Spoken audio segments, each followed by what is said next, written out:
Fortunate is he who remembers Allah abundantly.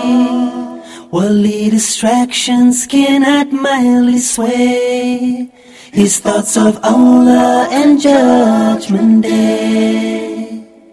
Righteous is he who bows to one he cannot see, whose deeds do not spring without Bismillah. Bismillah ar-Rahman ar-Rahim, wa salatu wa salamu ala Rasulillah.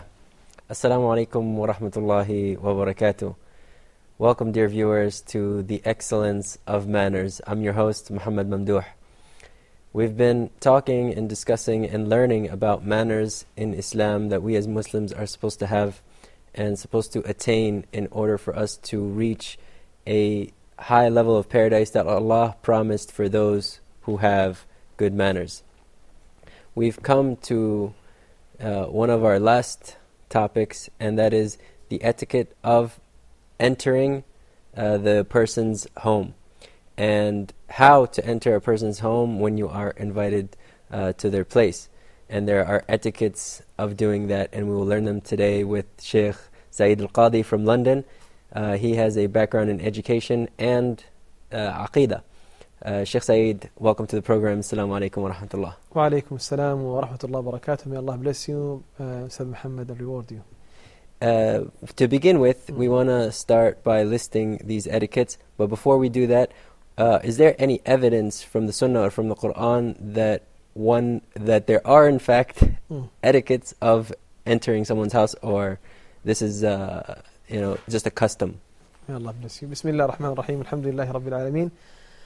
Allahumma salli wa sallim ala nabina Muhammad. All praise is due to Allah alone. We praise Him, we thank Him, we seek His guidance and His forgiveness. We repent to Him, we seek refuge in Allah from the evil of our souls and our sinful deeds. Whoever Allah guides, none can mislead, and whoever Allah misleads, none can guide.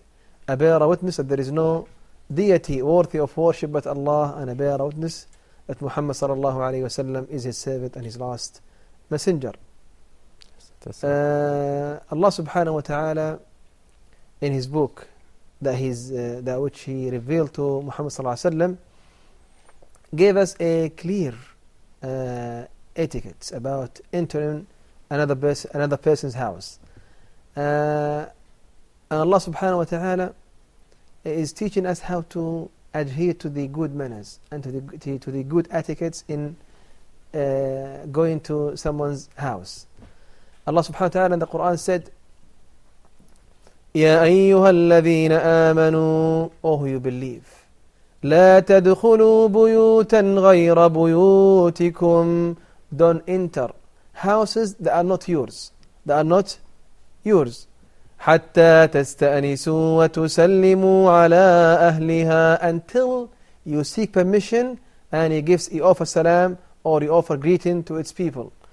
ذَلِكُمْ خَيْرٌ لَكُمْ إِن كُنتُمْ تَعْلَمُونَ. This is better for you if you were to know.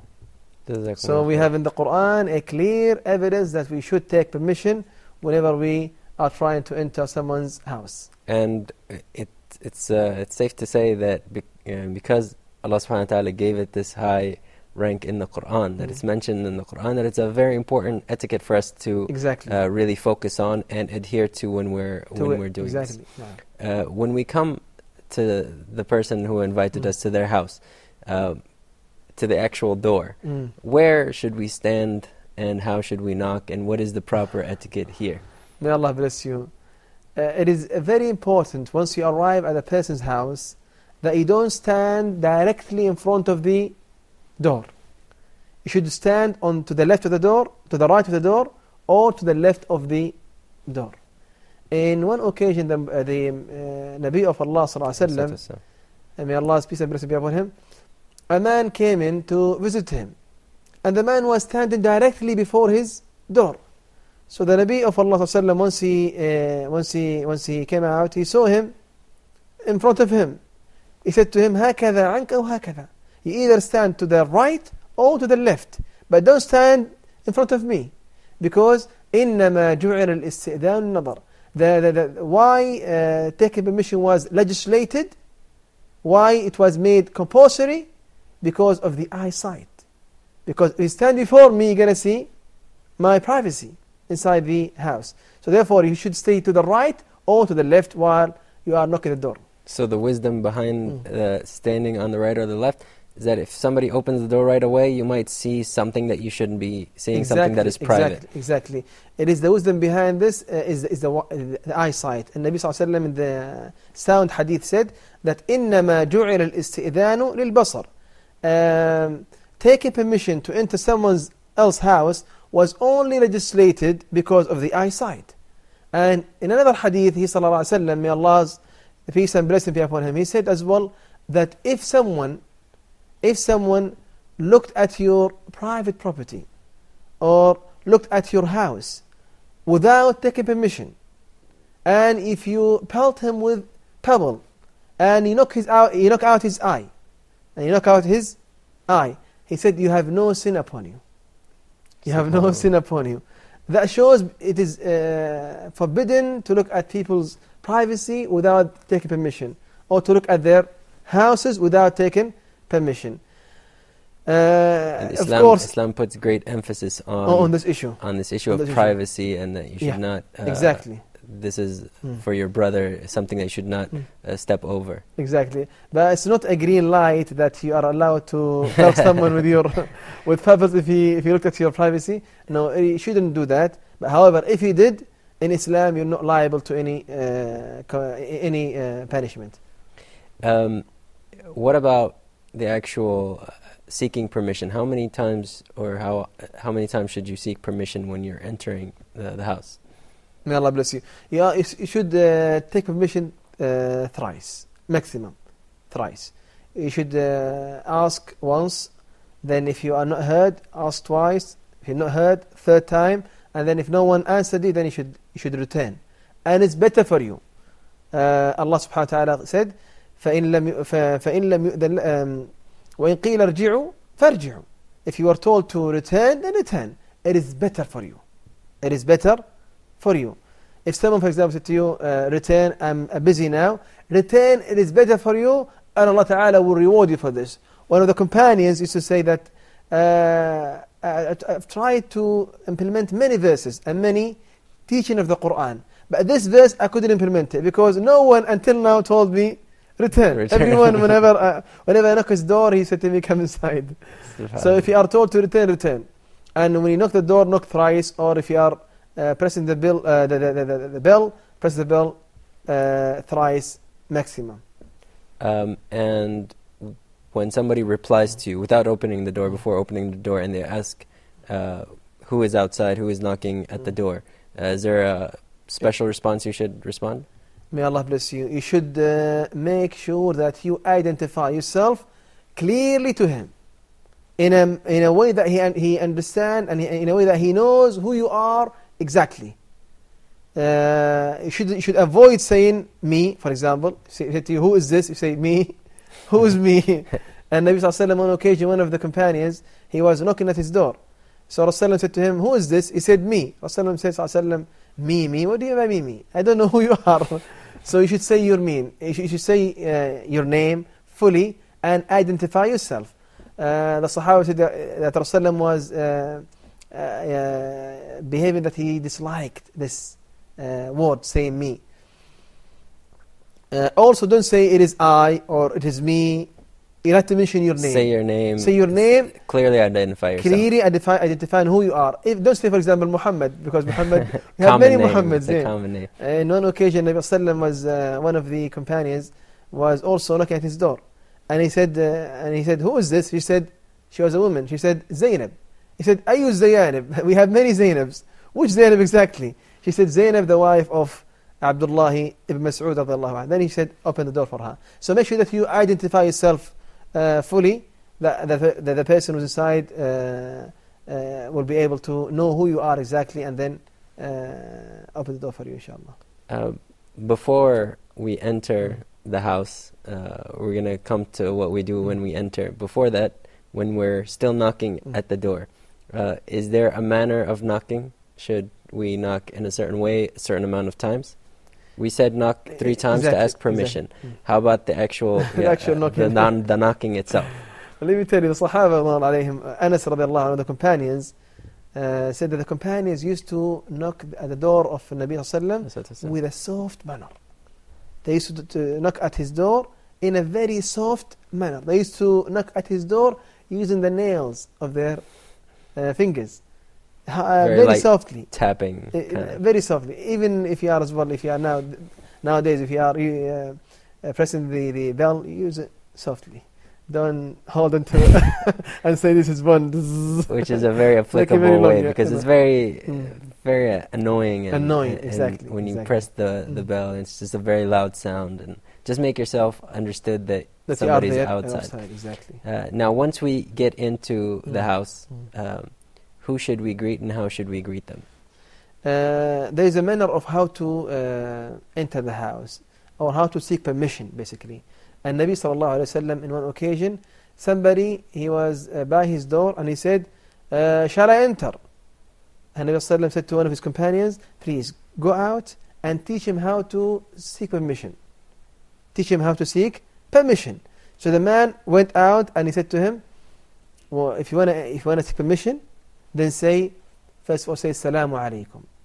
Peace be upon you, shall I enter? So the sunnah should say, Assalamu alaikum, can I enter? Or shall I enter? So begin with salam first, and then ask permission to enter the house. So this is how to properly do it. The sunnah, yeah. We have a question here. It says, do you also need to take permission to leave? Yes, you need to take permission to leave. Rasulullah, may Allah's peace and blessing be upon him, he said that if you want to leave, if you are in the house of your brother, and if you want to leave, then make sure that you seek permission as well. Ask him to leave, and then if he allows you, you should leave. But don't leave without telling him, because it's improper and it's rude as well. Regarding, this is talking about someone's house. When you're going to someone's house, you seek permission. What if you are in your own house and every room has a door? Do you still seek permission in entering each room? If the room is locked, for example, or the door is shut, you shouldn't open the door, or you shouldn't just go inside the room without knocking the door. If somebody is inside, for example, if your mother is inside the room and the door is locked or the door is shut, you should ask permission first. One of the companions, Abdullah ibn Abbas was asked. A man asked him, said to him, one of the tabi'een, one of the great scholars asked him, called Atta ibn Rabah, said, "Oh, Ibn Abbas, do I have to seek permission to enter to the room of my two sisters, although I have brought them? I did my best to provide them with provision." He said to him, yes, unless if you want to see them naked. Subhanallah. Even if they are your sisters and you are provided for them, you still need to seek permission from them, inshallah. Jazakumullah khair. We have to take a short break. Please stay tuned to the Excellence of Manners, and we will be right back after these words, inshallah. Assalamu alaikum wa rahmatullahi wa barakatuh. Fortunate is he who remembers Allah abundantly. Back to the Prophet. Join Sheikh Ammar in the program Back to the Prophet, wherein he teaches us practical lessons from the Prophet's life and how this can help us to overcome our challenges in the present. We talk about the life example of the Prophet Muhammad, peace and blessings be upon him, seeking guidance for ourselves. In the early days after the revelation of the Holy Quran, the Muslims were greatly persecuted, so much so that quite a few Muslims had to leave Arabia and migrate to Africa to live among Ahl Kitab, Christian people who followed the gospel of Christ.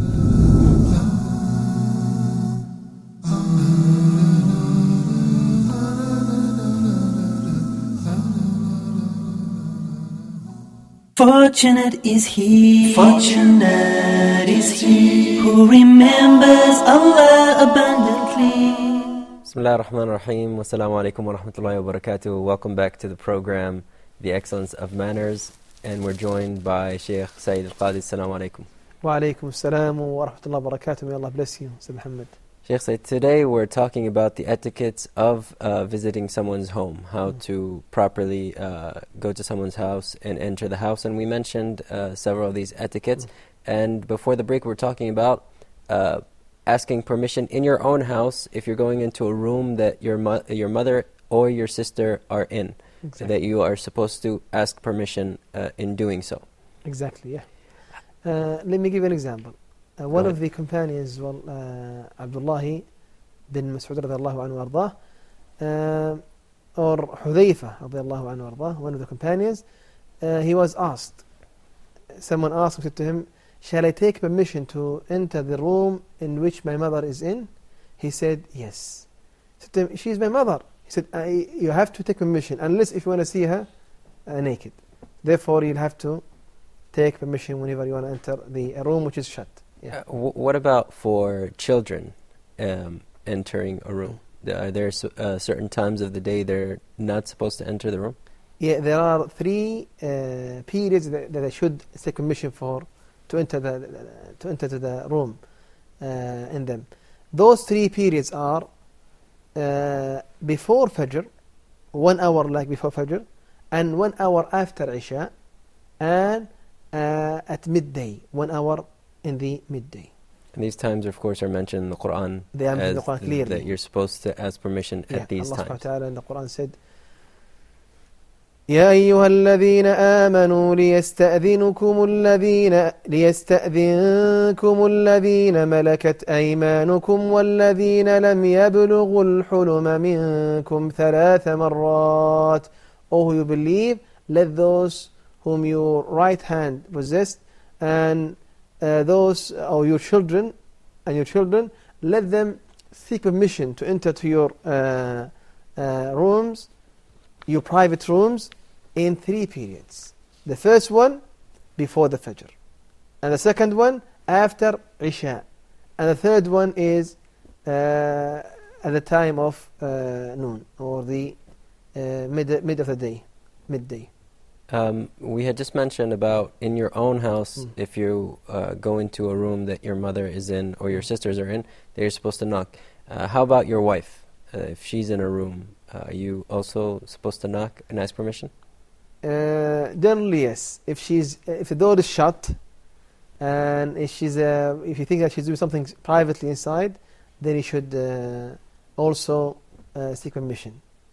You should ask for permission. And there's a common theme here of, especially with this etiquette, of privacy. Exactly. That even these doors are made, and that Islam puts a great deal of emphasis on privacy.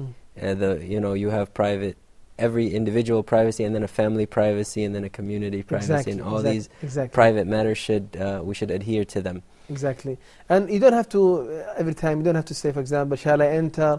Or you can use different methods. You can, for example, with your wife, you can probably clear your throat.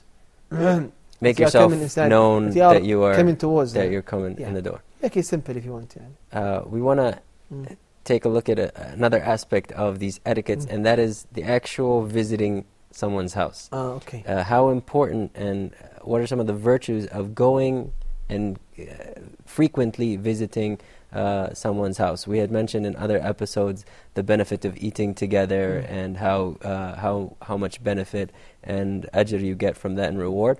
But this particular manner, can you tell us some of the virtues?